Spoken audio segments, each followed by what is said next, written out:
Everyone, welcome to evergreen study. तो आज की वीडियो के अंदर हम BA program third semester history की बुक की यूनिट सेकंड का सेकंड पार्ट करने वाले हैं, रीजनल पॉलिटिकल फॉर्मेशन विजयनगर।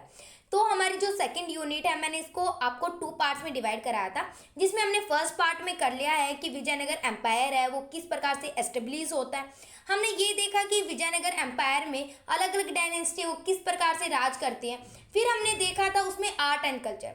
अब सेकंड पार्ट में हम कवर करने वाले हैं जो विजयनगर एम्पायर है वहाँ पर रिलीजन कैसा था, सोसाइटी कैसी थी और लोगों इकोनॉमी का क्या साधन था। ये सारी चीज़ें हम इसी वीडियो के अंदर कवर करने वाले हैं, जिसके बाद आपका जो चैप्टर है वो कंप्लीट हो जाएगा। चलो अब इसको भी हम कंप्लीट कर लेते हैं, जिससे कि हमारी सेकंड यूनिट कंप्लीट हो जाएगी। अब सबसे पहले जो हम टॉपिक है सबसे इम्पोर्टेंट जो हर बार एग्जाम में आता ही है कि विजयनगर सोसाइटी एंड रिलीजन। तो सबसे पहले हम विजयनगर सोसाइटी के बारे में रीड करेंगे। There was rise of many occupation group which lead to the formation of new subcaste और जातिज, कि जो नई नई ऑक्यूपेशन नए नए व्यवसाय आ गए थे, जिससे कि हमें क्या देखने को मिला, नई नई कास्ट उभर के आई और नई नई जाति उभर के आई। जैसे कि हमने पहले के समय में हमें पता है कि जो ब्राह्मणों ने ना इंडिया को 4 वर्णों में डिवाइड करा था। फर्स्ट वन इज द ब्राह्मण, सेकंड क्षेत्रीय होते थे, फिर वैश्य होते थे और फिर शूद्र होते थे। ये 4 वर्णों में ब्राह्मणों ने डिवाइड कर रखा था, जिसमें ब्राह्मणों का काम क्या होता था, लोगों को शिक्षा देना। क्षेत्रीय का काम क्या होता था, लोगों की रक्षा करना, राजा बनना। और वैश्यों का काम होता था कि गौपालन करना, कृषि करना, ट्रेड वगैरह करना। ये सारा काम वैश्यों का होता था। और शूद्र का काम क्या होता था, इन तीनों की सेवा करना। तो ये काम डिवीजन था। तो ये थोड़े ही काम थे, लेकिन क्या होता है, नए नए ऑक्यूपेशन नए नए क्या काम आने लगे थे, व्यवसाय आने लगा था, जिससे कि क्या होता है, ब्राह्मणों को भी अलग अलग जाति इसमें कन्वर्ट कर दिया गया, क्षेत्रीय को भी, वैश्य को भी और शूद्र का। तो नई नई सबकास्ट और जाति उभर के आई थी। There was division of Shudras into वदगई एंड इदुगई ग्रुप ऑफ और right hand group and left hand group. तो क्या है, एक वदगई और इदुगई क्या होता है, एक लेफ्ट हैंड ग्रुप होता है, एक राइट हैंड ग्रुप होता है, जिसमें कि शूद्रास को 2 पार्ट्स में डिवाइड कर दिया गया था, एक राइट हैंड ग्रुप में और एक लेफ्ट हैंड ग्रुप में। जैसे मैं बता रही ना, डिवीजन कर देना चाहते इसका, तो शूद्रास को 2 पार्ट्स में डिवाइड कर दिया गया था। एक बोला जाता है इदगई और एक होता है वदगई, जिसे हम राइट हैंड ग्रुप बोलते हैं और लेफ्ट हैंड ग्रुप बोलते हैं। ठीक है। एग्रीकल्चर जातिज और कास्ट वर ग्रुप अंडर वदगई। जो वदगई होते थे इसमें एग्रीकल्चर आते थे, और सेकंड वाले में आते थे कास्ट, जो कास्ट सेकंड कास्ट बची जैसे कि इदुगई, उसमें आते थे आर्टिशियन आते थे और ट्रेडर्स आते थे। मतलब अब आप देख रहे हो जो शूद्रास इन तीनों की सेवा करते थे, अब एग्रीकल्चर भी कर रहे हैं, ट्रेड भी और आर्ट वगैरह का काम भी कर रहे हैं। Many lower caste people belonging to varied occupation like artisan, craftsman and weaver। तो ये उससे भी जो शूद्रास से लोअर कास्ट होती थी, जो लोअर होते थे, बिल्कुल ही लोअर, शूद्रास से भी नीचे होते थे, वो भी अब आर्टिशियन, क्राफ्ट पर्सन, वीवर ये बन गए थे। ठीक है। तो हमें विजयनगर साम्राज्य में क्या देखने को मिल रहा है कि अब कोई भी नीचे नहीं रहा, आप सब क्या सभी काम सभी इक्वल से कर रहे हैं। ये नहीं है कि सभी का काम डिवीजन, नहीं, अलग अलग काम कर रहे हैं। The emergence of this new group to a position of local domain also undertook irrigation. तो जो न्यू ग्रुप है, अब क्या जो नीचे वाली कास्ट है वो इरिगेशन भी कर रही है, ट्रेड भी कर रही है, अलग अलग काम भी कर रही है। ठीक है। दिस शूद्रा जो अब शूद्रास है, मतलब हमें ये देखने को मिल रहा है जो शूद्रास की सिचुएशन है एज कंपेयर टू अदर, जो गुप्ता टाइम पीरियड हमने मौर्य इनमें देखा था, उसमें बिल्कुल चेंज हो चुका है। अब वो carpenter, goldsmith, blacksmith, weaver और बार्बर भी बन सकते हैं। तो कितना हमें चेंजेस देखने को मिल रहा है। तो आप ये सारी बातें बोलोगे, आप ये सारी बातें लिखोगे अपने एग्जाम में। ये क्वेश्चन इंपॉर्टेंट है, आपको जरूर से जरूर याद करना है। ठीक है। अब रिलीजन, धर्म किस प्रकार से था, तो हमने फर्स्ट जो पार्ट में मैंने टेम्पल्स वगैरह के बारे में बताया था, जैसे हजाराम मंदिर, जिसमें कि हमें राम वगैरह के चित्रों के जो कार्विंग की गई है अच्छी तरीके से पिलर्स वगैरह पे, ये मैंने आपको बताया था। तो उसमें क्या राम वगैरह के भी होता था, पूजा होती थी, गोपुरम भी था, लोग क्या मूर्ति वगैरह बनवाने लगे थे, ये सब कुछ हमने रीड किया था। विरूपाक्ष मंदिर, जिसमें कि शिव और विष्णु की पूजा होती थी, ये हमने देखा था। और क्या बात बोल रहे हैं कि जो रिलीजन में क्या था, जो रिलीजन वहाँ पर सबसे ज़्यादा हमें इंस्क्रिप्शन वगैरह में मिला है कि वहाँ पर हिंदू, जैन और मुस्लिम धर्म बहुत ज़्यादा था। They were allocate to the statue of lord Vishnu. हमें बहुत जगह पर क्या है, लॉर्ड विष्णु की भी मूर्तियाँ मिली हैं और शिव की भी मिली है। तो हमें क्या पता चल रहा है कि विजयनगर जो एम्पायर था उसमें क्या विष्णु और शिव की ज़्यादा पूजा हमें देखने को मिली है। तो अलग अलग जो किंग है वो अपने आप को क्या टेम्पल्स वगैरह भी बनवाते थे और उनमें क्या अपने नाम से उस टेम्पल को बुल्ड करवाते थे और अपने आप को भगवान की उपाधि देते थे। तो आप देख सकते हो कि वो धर्म कितना इंपॉर्टेंट था और सभी जो धर्मों को इक्वल माना जाता था। ये नहीं है कि जो राजा है वो खाली टेम्पल बनवा रहे, नहीं, वो मोस्क मस्जिद वगैरह बनवाते थे, वो मठ मोनेस्ट्रीज भी बनवाते थे, मठ वगैरह भी बनवाते थे। ये नहीं है कि वो टेम्पल्स बनवा रहे, अलग अलग चीज़ें भी बनवाते थे। ठीक है, देर ऑल्सो एग्जिट एविडेंस। तो ये सारे हमें रिलीजन वगैरह की सारी चीज़ें हैं, ये हमें किससे पता चला? रिलीजन जो टैक्स लिखे गए हैं या इंस्क्रिप्शन लिखी गई है, जैसे अलग अलग जो डायनेस्टी में अलग अलग जो राजा हुए उन्होंने बुक भी तो पब्लिश करवाई, अपनी प्रियदर्शी बोला जाता है उनकी बुक को, जिसमें कि वो अपनी अच्छाई लिखवाते थे। तो उसमें उन्होंने ये सारी धर्म वगैरह की बातें हैं जिससे कि हमें पता चलता है ना कि वहाँ पर क्या है, ये वाला जो एम्पायर था इस धर्म को मानता था, उन्होंने ये टेम्पल बनवाए, ये सारी हमें पता चल रहा है ना। इनके इंस्क्रिप्शन और टैक्स से बहुत ज़्यादा बातें में रिलीजन की पता चलती हैं। और रिलीजन का क्वेश्चन आए तो आपको आर्ट एंड जो आर्किटेक्चर मैंने आपको फर्स्ट वीडियो में बताया, तो सारे टेम्पल्स को अच्छी तरीके से डिफाइन करके आना है। ये नहीं कि आप रिलीजन में यही बातें लिखोगे, नहीं, आपको वो टेम्पल्स क्या है, टेम्पल्स हैं तो सारे आप रिलीजन के अंदर ही लिख के आओगे इनको। ठीक है, अब एडमिनिस्ट्रेटिव, तो उस समय में जो मिनिस्टर वगैरह होते थे, एडमिनिस्ट्रेटिव किस तरीके से था?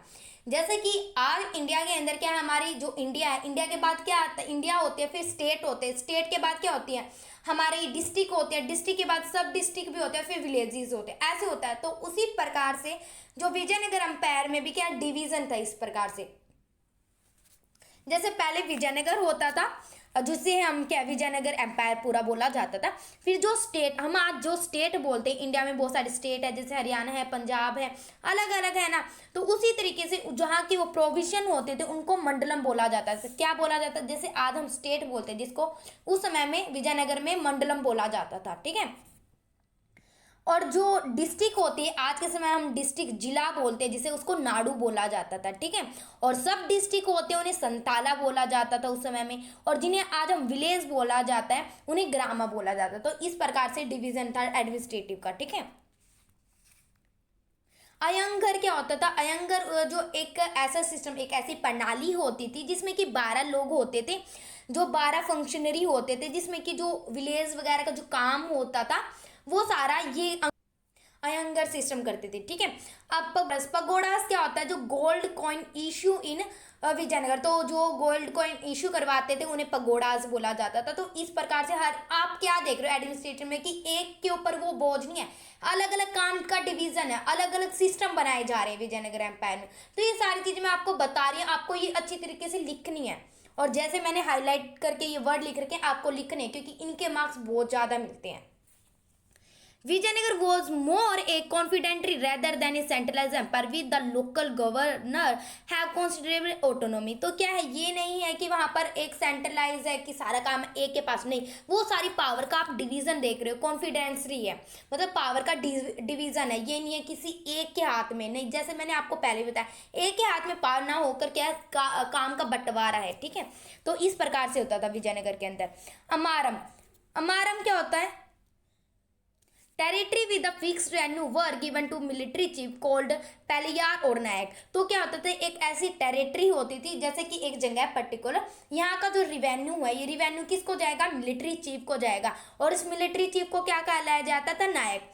तो अमरेक एक ऐसी, अमारम एक ऐसी टेरिटरी होती थी जिसमें कि क्या होता था, ये देखो, एक अमारम टेरिटरी है जिसका जो सारा रिवेन्यू, सारे किसानों से रिवेन्यू इकट्ठा करा, सारे ट्रेडर से, सारे सभी जो इंडस्ट्री वगैरह करते हैं सबसे रिवेन्यू इकट्ठा किया और इन्हें मिलिट्री चीफ से दे दिया, और इन दिया जाता था। और इन मिलिट्री चीफ को क्या कहलाया जाता था? इन्हें नायक कहलाया जाता था। ठीक है, तो नायकों को बोला जाता, इन्हें पेलियार और नायक बोला जाता था, और नायक के बारे में और भी बातें जानेंगे अभी। ठीक है, और ये नायक, तो इन्हें नायक को इतना सारा रिवेन्यू मिल रहा है एक पर्टिकुलर जगह का। तो अब ये बताया जाए कि नायक करते क्या क्या थे जिससे कि इतना सारे उन्हें पैसे मिल रहे हैं। तो वो हॉर्स, एलिफेंट और फुट सोल्जर्स की देखते रहते थे, कमी तो नहीं है या नहीं है, ये सारी देखते रहते थे, क्योंकि नायक एक इम्पोर्टेंट रोल प्ले करते थे। क्योंकि उस समय में क्या होता था, झगड़े होते रहते थे, कभी भी कोई राजा टेरिटरी छीन लेगा, तो उसकी रक्षा के लिए नायक ये देखते रहते थे कि घोड़े अच्छी तरीके से, क्योंकि घोड़े, एलिफेंट और फुट सोल्जर ही काम आएंगे आपके वॉर वगैरह में, तो ये नायक इनको देखते रहते थे, ठीक है, कि ये ठीक तरीके से काम करे या नहीं करे, ये पर्याप्त मात्रा में है या नहीं, ये सारे काम नायक देखते थे, इसलिए उनको इतनी सारा पैसा मिलता था, ठीक है। तो वहाँ पर urban life flourish specially around temples, तो ज़्यादातर हमें अर्बन लाइफ है टेम्पल्स के इर्द गिर्द मिली है, क्योंकि जो टेम्पल्स होते थे यहाँ पर बहुत सारे लोग क्या ट्रैवल करने आते थे दूसरी कंट्रीज़ के, जिससे कि वहाँ पर बहुत ज़्यादा पैसे होते थे, बाजार वगैरह लगते थे टेम्पल्स के, तो वहाँ पर हमें अर्बन देखने को मिला, मतलब शहरीकरण देखने को मिला ज़्यादातर। अब मैंने बताया था एक नायक होता है, मैंने बताया था नायक आर्मी, वो आर्मी का काम करता है, ज़्यादातर हॉर्स, एलिफेंट और फुट सोल्जर्स होते हैं, उनको देखता है ये काम ठीक तरीके से कर रहे हैं या नहीं, इनकी पर्याप्त संख्या है या नहीं। तो अभी हम एक हीरो होता है, एक इमोर्टल हीरो होता है नायक, इसको आप नायक हिंदी में भी लिख सकते हो, यहाँ हिंदी में मतलब इंग्लिश में लिखते हैं ना NAY, एक नायक, तो ऐसे लिख सकते हो। यहाँ पर इमोर्टल हीरो ने बोला जाता था अमर नायक को। नायक और अमर नायक सबसे इंपॉर्टेंट थे विजयनगर के अंदर, वो देखते हैं, इनके अंदर डिफ्रेंशिएट कर रखा है मैंने, जिससे कि आपको अच्छी तरीके से समझ आ जाए, तो एडमिनिस्ट्रेटर के अंदर ही आएगा ये भी, ठीक है। These were the army chief who generally control the fort। तो ये हीरो मतलब नायक होते थे, ये आर्मी के चीफ होते थे, जिन्हें कि इनका काम क्या होता था, जो फोर्ट किले होते थे इनकी रक्षा करना होता था। कभी किलों पर कोई और जो जैसे ब्राह्मणी वो लड़ते रहते थे ना, ब्राह्मणी किंगडम, तो उनसे रक्षा करना होता था नायकों का काम, ठीक है। दे हैव आर्म फोर्स, उनके पास फोर्स भी होते थे, जैसे एलिफेंट से फुट सोल्जर, मैंने बताया था आपको पहले भी, ठीक है। दे नायक प्ले एन इंपॉर्टेंट रोल, ये नायक होते थे बहुत ज़्यादा इंपॉर्टेंट रोल प्ले करते थे, क्योंकि मिलिट्री वगैरह की देखभाल करते थे, ठीक है। They generally use to travel from one place to another, ये एक जगह से दूसरी जगह भ्रमण करते रहते थे। क्यों? क्योंकि आप एक जगह रहकर तो सारी आर्मी को नहीं देख सकते, तो इसलिए वो घूमते रहते थे, ठीक है। Many time farmers also support them in search of fertilize and the fertilize land to settle down. तो क्या है, कई बार क्या होता था, जो किसान भी इनकी मदद करते थे मतलब रहने के लिए, ठीक है। इमोर्टल हीरो क्या होता था, अमर नायक। अमर नायक कौन होते थे? Amar Nayak was a military commander who was given territory for administrative.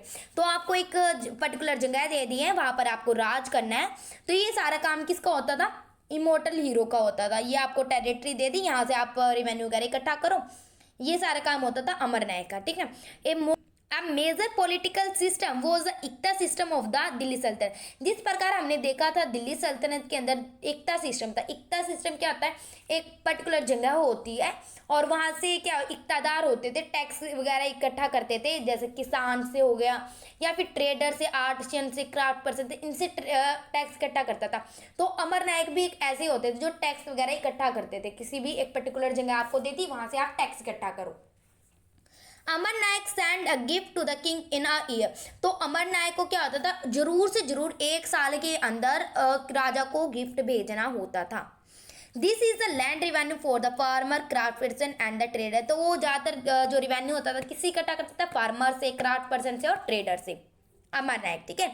Amar Nayak use to spend some part of revenue for the maintenance of temples and irrigation facility.